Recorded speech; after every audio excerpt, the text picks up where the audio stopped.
Voilà, donc comme je le disais dans la vidéo précédente, le Portugal est un pays qui est très très calme. Franchement, il n'y a pas de problème, il n'y a pas de contrôle.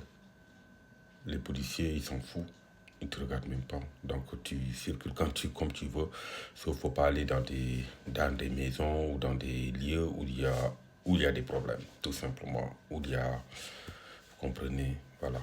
Faut pas y aller, parce que s'il y a contrôle, on peut vous contrôler.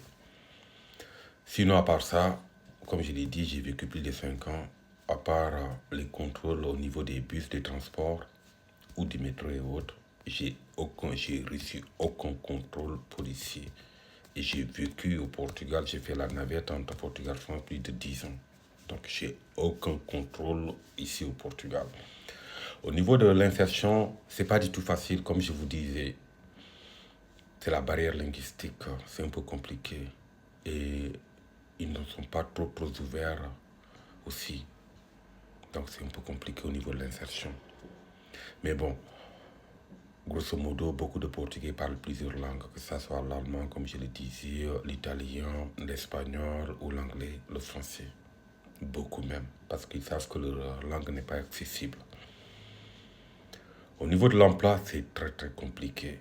Mais bon, comme le Portugal, entre guillemets, c'est comme si c'était un paradis fiscal pour beaucoup de grandes entreprises et multinationales, que ce soit Google, Apple, ouais, Airbnb. Donc, ils ont des filiales ici dans les call centers, c'est-à-dire que les gens qui répondent au téléphone à la demande de leurs clients.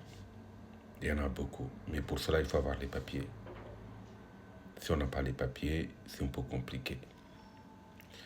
La seule chose qui peut ouvrir pour au moins avoir des papiers, c'est dans la construction. C'est-à-dire que c'est dans le bâtiment. Et le bâtiment, là, actuellement, c'est l'arrêt total.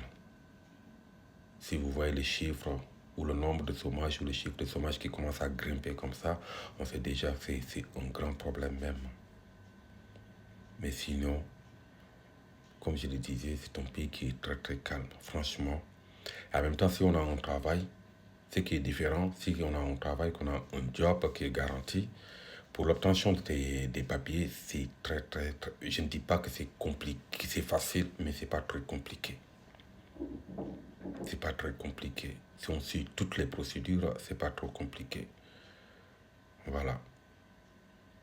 À part ça, bah voilà, le Portugal c'est un pays multiculturel où tu peux trouver toutes les cultures ici, que ce soit les Anglais, les Français, les Espagnols.